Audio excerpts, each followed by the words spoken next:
Millie Odhiambo Mabona. Thank you, Mr. Speaker. And Mr. Speaker, if you're talking today, unless you're speaking with an American accent, you're not going to be allowed to speak here. And Mr. Speaker, I just want to say that on behalf of the people of Suba North and the Kenyans at large, I just want to congratulate Honorable Hulda for this win. Mr. Speaker, she is a Kenyan immigrant who has gone to the United States of America. And Mr. Speaker, unless you're able to speak the way I'm speaking today, you have no business going to the United States of America. Well, Mr. Speaker, on a more serious note, Mr. Speaker, on a more serious note, I want to end.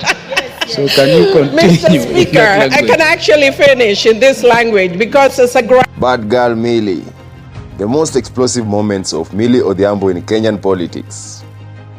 What happens when a politician refuses to stay quiet, even when the entire room wants silence? In the Kenyan parliament, one name keeps coming up again and again: Millie Odhiambo. Some call her fearless, others call her controversial, and many know her by name that sticks: Bad Girl Millie. But behind the viral clips, heated debates, and explosive headlines, there is a deeper story. Today, we dive into the 10 most explosive moments that define our political journey and shook Kenya's political stage. 1. Fake President Storm. To my left is the National Assembly, representing our democracy, the ability of some idiots in there to continue insulting me, but that's their freedom.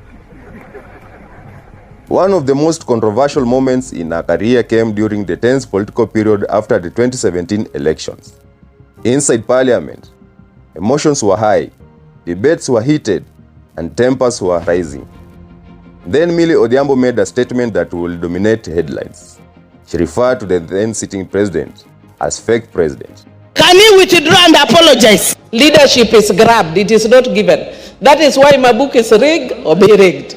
Because if you don't rig, you are going to be rigged. But that having said that, Mr. Speaker, I just wanted to pick... The reaction was immediate.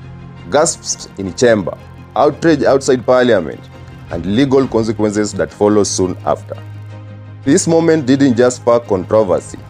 It defined her image as a politician who speaks without fear of political consequences. 2. Parliament suspension clashes. I come into parliament as an elected member of parliament, naambiwa tembea. My boss in parliament is the speaker. We have 3 arms of parliament, of government: the legislature, the executive, and the judiciary. I do not see what the executive arm is doing around me. I have no business with the executive. Millie's relation with parliamentary authority has often been tense. Over the years, she has been warned multiple times, ordered to withdraw remarks, temporarily restricted from speaking. Each clash added fuel to her reputation. To supporters, she was being silenced for speaking the truth. To critics, she was crossing parliamentary boundaries. But one thing was clear: Millie Odhiambo never backed down easily. Me to be a good example to the girls, the younger ones who are doing their first term. Mr. Speaker, if they are good girls, they'll never get corner office. Be as bad as Millie Odhiambo, you will be the mother of this house. I am a bad girl, and as a bad girl, I'm here serving my 4th term. So do not be cheated like the African culture, where you are told have decorum, dress nicely, be kind, be nice. I'm telling you, you will go nowhere. Be a bad girl like me and you'll get somewhere. 3. Don't touch me, viral moment. At one point, during a heated exchange in parliament, tension escalated physically and verbally. In the middle of the chaos, Millie family declared, "Don't touch me." That short phrase became viral moment across Kenya's social media landscape. It wasn't just a confrontation. It became a symbol of how intense parliamentary debates can get behind closed doors. It's a matter of fact that I am coming here with things beneath my leg. Let's not pretend. But you shall not use it against me, because I did not bring it here for any other purpose rather than the God-given, that it is annexed to me. Otherwise, I would have left it in the house. But you shall not use it, because I don't use it for purposes, any other purposes, than because it's annexed, Madam Speaker.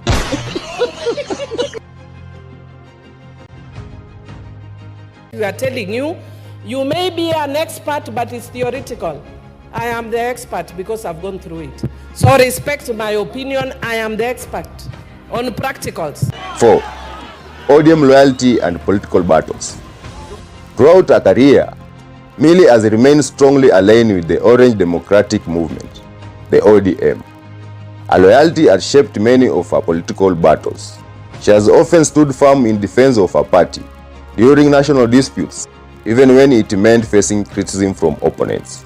To her supporters, she represents discipline and loyalty. To her critics, she represents uncompromising partisanship.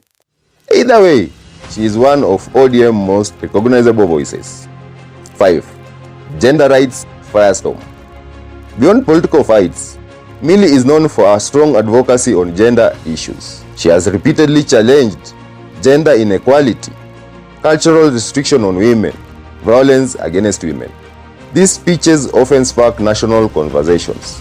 Some praises her as a defender of women's rights, and others criticize her too confrontational in tone. But she has undeniably pushed gender issues into mainstream political debates. A member of parliament from Kiambu who said very derogative things about women, or is alleged to have said very derogative things about women. Mr. Speaker, I shared that on my page. And don't blame women when you are not doing your roles. When I place this on my page, Mr. Speaker, toxic. They are celebrating abuse of women, making women look like they are, objects, and actually allowing or encouraging abuse against women. And they are not all men. 6. Parliamentary clashes with MPs. Inside Parliament, Millie is known for direct and sometimes fiery exchange with fellow members of Parliament. Arguments often break out over bills, procedures, political accusations. At times, sessions became so heated that the Speaker has to intervene. These moments have made her one of the most talked about members in live parliamentary coverage. I just wanted to get clarity whether Honorable Wamushomba is properly dressed. Order. Because she's adorning party colors. She's wearing yellow, her dress is yellow, her shoes are yellow, Order. Everything about her is yellow. Is it appropriate to wear party colors in the House? Because she's adorning UDA colors, Mr. Speaker. And it's against the standing orders of the House. I'm focusing on Wamushomba. Order, Wamushomba. Nobody has invited you to say anything. Order, Wamushomba. It's unfortunate that my colleague and my senior Honorable Millie Odhiambo can only see Adoni Wamushomba in the whole House. Yet behind here there is yellow colors. Even our seats have yellow. Yes, the emblem has yellow. I don't know, why are you so particular about yellow? Why are you so particular about this wonderful lady who is in black and yellow? It is because you know I have come here to dissect the finance bill and protect the wish of the Kenyans who you have refused to talk for. That is why you are all talking about me, because you know I am here because you have. Moment 7. Personal struggles to go public. Unlike many politicians, Millie has openly spoken about deeply personal issues. She has discussed fertility struggles, fibroids, childlessness.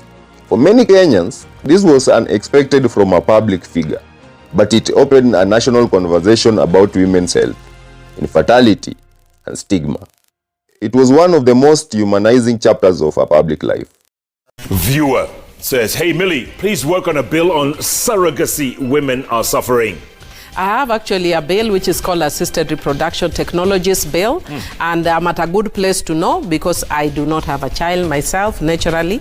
And should I choose, I've given myself up to the deadline of December to decide whether or not I want to go through assisted reproduction. If December comes and I've not decided, I'll let it pass Jeff. Fortunately for me, God made me in a very wonderful way. I feel complete with or without a child. I've raised many, many children and have never at one point ever considered myself any less because I don't have a child. Moment 8. Reproductive health advocacy. Millie has also been a strong voice in pushing for reforms in reproductive health law. She has advocated for IVF access, assisted reproductive technology laws, women reproductive rights. These positions have sparked both praise and resistance in equal measure. For supporters, she is modernizing policies. For critics, she is challenging culture norms too aggressively. Be considering, I have brought assisted reproduction technologies bill that would help those women. So yes, yeah. And it has surrogacy in it. Is that and right? I've also brought reproductive health care bill that also talks about some of those issues. Yeah. I know that whenever we talk about reproductive health care, people always think of of abortion. It's Correct. not about abortion. Yeah. Jeff, if I told you my story about reproductive health care, you would be astounded. So some of it is also very personal to me, that when I was younger and I'd have my menses, I was always admitted in hospital every single month. Because of what? Blood loss or migraines or? I would have severe cramps. Yeah. I would have blood loss. So it was always a very serious, terrible journey for me. So. Moment 9. Suba North. In the constituency of Suba North, politics is never easy, but Millie has managed to win and defend her seat multiple times. Her campaigns are known for strong grassroots mobilization, high political competition, intense political battles. Surviving in such a competition political space has strengthened her national profile. National Assembly for Suba North constituency in the election held on the 9th of August 2022. Thank you and congratulations. Continue to serve the people of Suba. Moment 10. Social media viral politician. In today's digital age, Millie Odhiambo has become a viral political personality. Her speeches often circulate online because of sharp comebacks, humor in debates, strong emotional delivery. She is one of the few Kenyan MPs whose parliamentary moments regularly trend beyond politics into entertainment culture. Millie Odhiambo is not a simple political figure. She is a combination of lawyer, activist, legislator, and a constant source of political debate. To some, she is fearless truth-teller. To others, she is controversial and unpredictable. But one thing is certain. In Kenyan politics, you cannot ignore Millie Odhiambo. You cannot ignore bad girl Millie Odhiambo. And maybe that is exactly how she wants it.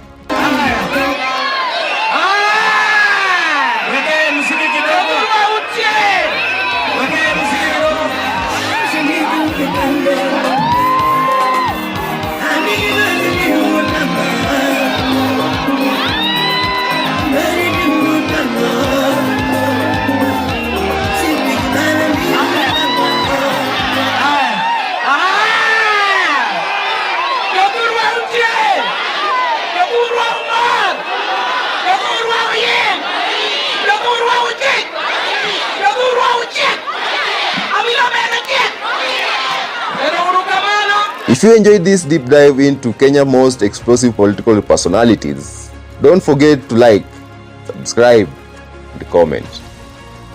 Do you think Millie Odhiambo is fearless or too controversial? Give me your thoughts in the comment section. Been yours truly and truly, Jayuga. And life as it is diaries continues.